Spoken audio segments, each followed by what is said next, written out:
ছোট পর্দার অভিনেত্রী সামিরা খান মাহি মডেলিং দিয়ে শোবিজ অঙ্গনে পা রাখার পর একাধিক নাটকে অভিনয় করে নিজের শক্ত অবস্থান তৈরি করেছেন।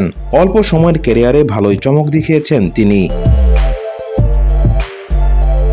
তবে এবার এক নাচের ভিডিওর কারণে নেটিজেনদের সমালোচনার মুখে পড়েছেন সামিরা খান মাহি।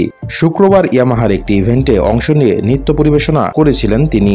সেখানে তার পরিহিত পোশাক এবং নাচের অঙ্গভঙ্গি নিয়ে প্রশ্ন তোলেন নেটিজেনরা। কেউ কেউ বলছিলেন নিজেকে যেন বলিউড অভিনেত্রী মনে করছেন, আবার কেউ বা বলছেন এত ট্রান্সপারেন্ট জামা পরেন কিভাবে তিনি।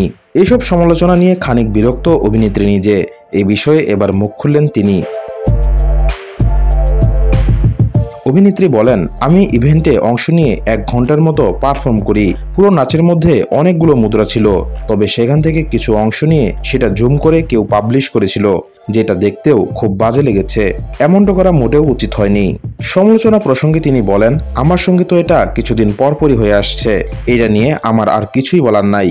অনেকের কাছে মনে হয়েছে যে আমি মনে হয় নাচের কস্টিউমের ভিতরে কিছুই পরিনি, কিন্তু তা না। নাচের কস্টিউমের ভিতরে আমি আরো 2টি জামা পরেছিলাম। যেহেতু কস্টিউম একদম বডি ফিটিং, সেজন্য হয়তো এমন লেগেছে। তিনি আরো বলেন, আমি এই কস্টিউম পেয়েছি জাস্ট রিহার্সালের সময়, তাও 1 দিন আগে, আর এটা পরিবর্তন করার মতো যথেষ্ট সময়ও ছিল না। মাহি বর্তমানে জাহিদ প্রীতমের পরিচালনায় থার্সডে নাইট নামে একটি অ্যান্থোলজি ফিল্মে কাজ করেছেন। সব ঠিকঠাক থাকলে খুব শিগগিরই প্রকাশিত হবে এই নাটক।